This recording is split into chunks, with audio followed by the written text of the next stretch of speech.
something else there or whatever the position's on. And that's just happened.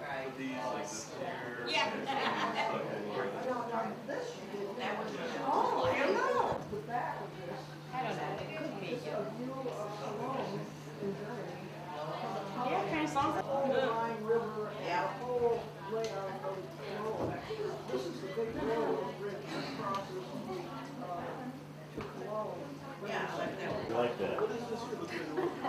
Yeah, we do.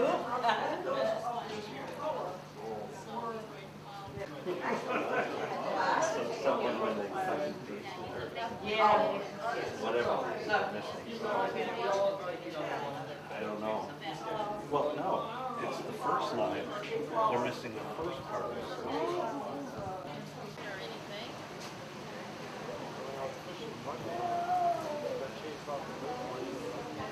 Oh, yeah. Yeah, you don't want to be out there.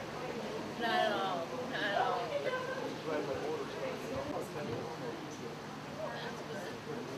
Yeah. Dead. That's Nothing. when you get scared.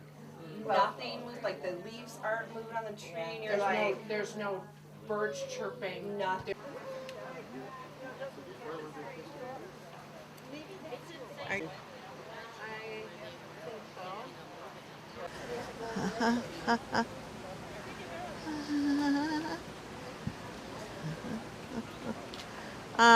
Bum bum bum. First, we're going to start off with Maggie reading her poems. And obviously, most of the artists are here except for a few, and all the artwork was based on the poems that Maggie had written. Thank you, Tara. And I want to thank everybody for coming this evening.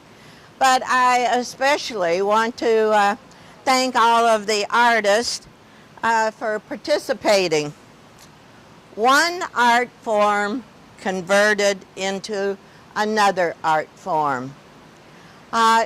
It's really, as a poet, to write the poetry and to see it turned in completely to another art form.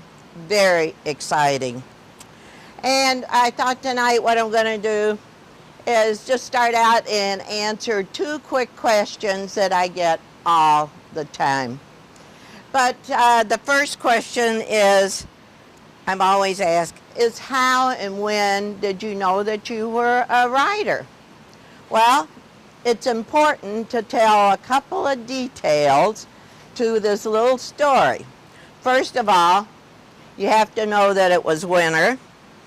And the second thing you have to know is that I journal nearly every day. I have to write in my journal. So, it was one of those days where my husband and I had to run errands, and so we'd gone out and we stopped at the one store, and I decided I was just going to stay in the car. And I had the radio on, and I hear something on the radio. It was just two words right now. I don't know what those two words were. But I knew I had to remember, I had to write them down because I had to get them in my journal. So I'm looking in my purse, no pen, no paper. I'm looking in the glove compartment. Nope, looking on the floor.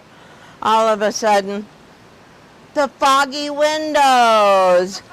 Bingo! So I wrote, that's the day I knew I was a writer, where I had to resort to something to write it down. And the other question is, this is probably asked the most, where do you get your ideas for poems? Well, a variety of places. Now, newspapers are great.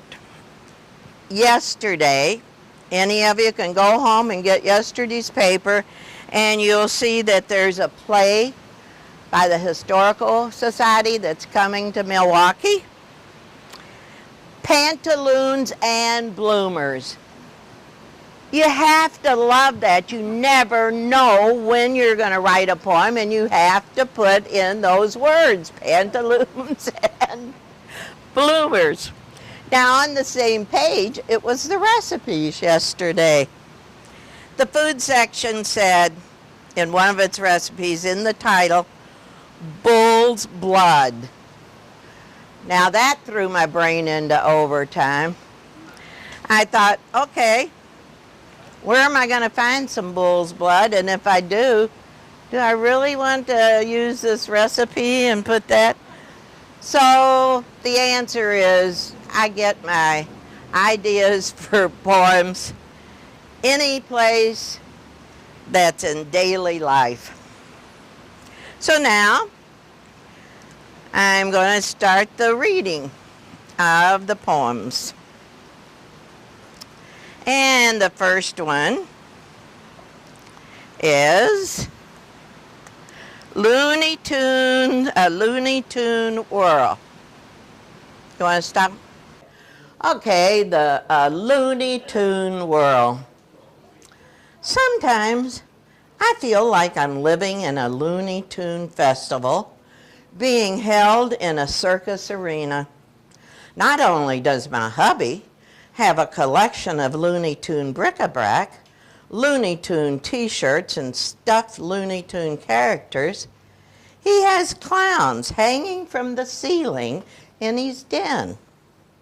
If he went to a clown convention, his clothes choices are so outrageous, his outfits would be rejected. He favors the loony, comical characters of Bugs Bunny, Daffy Duck, Tweety, Sylvester, Pepe Le Pew, Roadrunner, Elmer, Porky, Yosemite Sam, and Rocky. While watching old cartoons, he laughs at their shenanigans when they're raucous, daft, or bold. The ridiculous, foolish, and loud loonies with their improbable tales and wild adventures leave him gasping for breath from laughing so loud. But I've learned you can't be cranky if you're living with and in a goofy Looney Tune world. That's all, folks. Okay, and the other one is called The Old Cowboy. The old cowboy, leather-faced, shaggy-haired, and a stubble begging to be cut. He survived a spirited youth and breezed through his prime. People assumed he was a hard-boiled, weary old-timer. His guttural laugh might sound harsh, but he wasn't. Lonely as he was, he liked to laugh. After many years of being on the trail with only cattle to laugh with, his vocal cords were as grizzled as his beard. The type of man who hoped God wasn't too picky. Thousands of nights spent under the stars, days herding and grazing cattle, weathered and worn out. It was time to call it a day. But where would he go? He had years of silence to make up, songs to sing, yarns to spin, and fun to have. His perfect retirement home? Well, the upstairs room of the local saloon, the end of the era of the lonesome cowboy.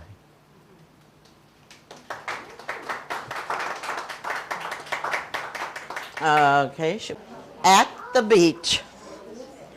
At the beach, everything is a dance floor. Boogie in the sand, rock on the dock, and watch little birds ballet on the surfboard. Get splash happy, comfy, cool, and loungy lazy.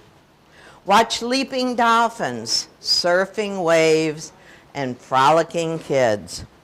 Stay till the sun sets. Watch silvery moonbeams skip over waves. Cuddle with the children and listen for wild wind whispers. After a lively and fun-filled day at the ocean, accept the invitation to rest and rejuvenate. Okay. Okay. The next one. Some of them just are in my head, and some of them are true. Where'd he go? Where'd he go? A portrait of memories. A perfect evening. Dancing in the dark to the big band sound. The 27th floor in a downtown hotel. Lightning zigzagging through the sky, putting on a dazzling show. Applause provided by thunder clapping. Hearing lyrical, romantic poetry in those beautiful songs transports me to a distant, far-off place. Suddenly, the sky clears. Stars are bursting like fireworks. I'm swaying back and forth. Darkness and light shows, different and beautiful. Exhilaration for the spirit, comfort for the soul.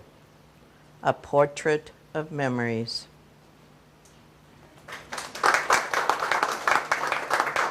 Okay. Okay. Foliage week. In the summer, the sprawling maple trees had done their job. They shaded the cottage. The leaves were tired now. They just wanted to rest and linger. The sun-warmed trees were dripping fall colors. The golden sunlight had made the leaves look bronzed. Almost the peak of foliage week. Crisp morning air, a fall wind blowing in off the lake. The dock sturdy but weathered. Tied to its end, a canoe bobbing in the water. Burning logs in the old fireplace made the cottage warm and cozy. We watched as leaves were rustling around. Others were scooting across the yard. Chipmunks and squirrels scampered along the branches. They were not used to being disturbed at this time of year, for they were getting their food for the winter. Mother Nature had once again stunned us with her breathtaking views of her autumn foliage. Okay. And let's see, we did. He's very dapper. Wears jazzy, snazzy, spiffy clothes. Wears a rakish chapeau. Looks lively and jaunty. A saucy flair and blithesome difference announces a harmless mischief maker. His cherub face covers the fact that he's a natty 90-year-old scamp. That's it. And let's see, you're going to do awards now? Everyone has read and obviously heard Maggie's poems. Thank you very much again for coming this evening. And just a reminder that the Art Guild is a nonprofit organization open to anyone in the Menomonee Falls community and exceeding the community. You can also live in another state, be a snowbird, that type of thing. Everyone is welcome. All that we ask is that you are 18 years of age or older. And we do anything from networking with artists to also exhibiting, obviously, here at the gallery. And we have a meeting once a month during the regular year, not meeting during the summer. It's always the fourth Tuesday of the month, and it's usually at the Menomonee Falls Public Library. We also have an artist workshop series that our Vice President Cecilia runs, and that is where we always bring in some type of artist, professional, or just a hobby type artist, where they are either demonstrating or actually showing us a PowerPoint presentation or their pictures of how they actually do their work. But what you are all here for, we are going to start handing out the certificates for those participating artists in the show leading up to our 5 final awards. And this evening, Gregory Juris, is not here. Mr. Tom Shea. You gotta come. Miss Sue Shea.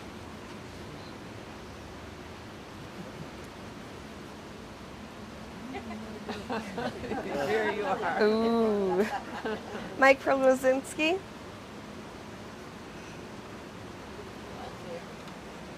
Janet Hudachek. No, she's here.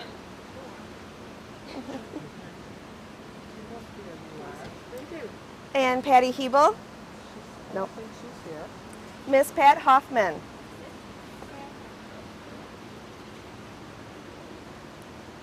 Oh, this is Miss me. Mary Betcher. I'll do that. Miss Cecilia Valentine.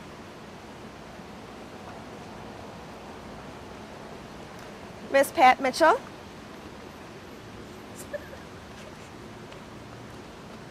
Miss Catherine Thompson.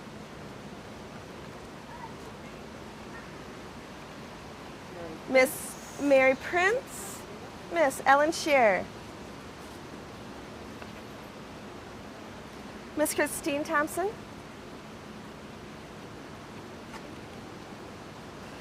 Miss Maggie Brooks. Our poet. Miss K.M. Kittleton. Mr. Peter Zielinski.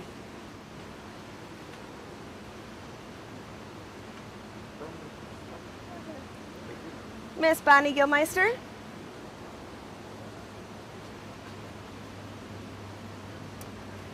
Miss Tara Paulson-Shimleski.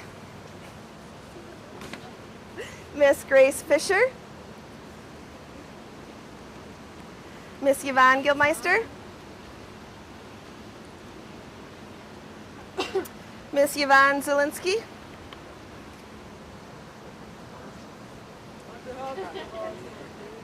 I think that's it. There you go. And on to our large awards. And one of our final awards, which will be distributed at our first fall meeting, is the People's Choice Award. And this is open to anyone in the public, so please have your friends and family come back in, see your artwork if you haven't, to vote for the People's Choice Award. All the slips are here. This will be moved inside once the reception is over, and it will be right inside by all the artwork for you to vote. If you have not voted yet this evening, please make sure that you do over here. And starting with the Exhibition Coordinator Award goes to Mr. Pete Zielinski for At the Beach. Now you gotta shake her hand too. There you go. And if the award people could stay up here, please.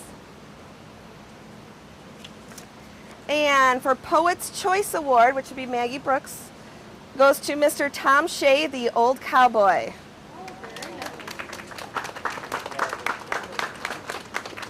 Congratulations. There you go. Oh, no, you gotta shake Maggie's. There you go. And if you'd stand over by Peter, please. And President's Choice Award, my award, goes to Miss Pat Mitchell for A Portrait of Memories. Congratulations. And I got your hand too. Thank you. There you go. Now I got to stand over there.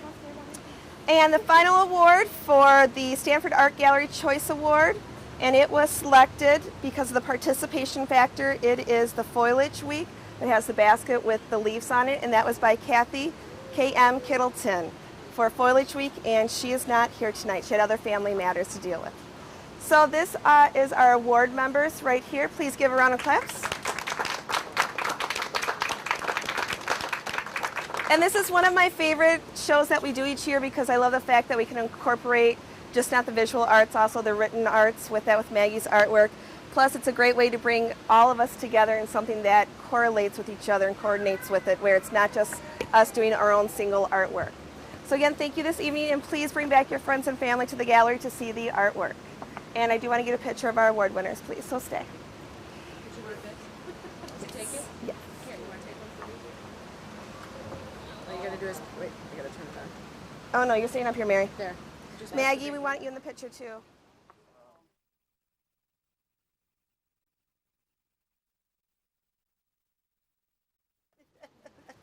Poetry.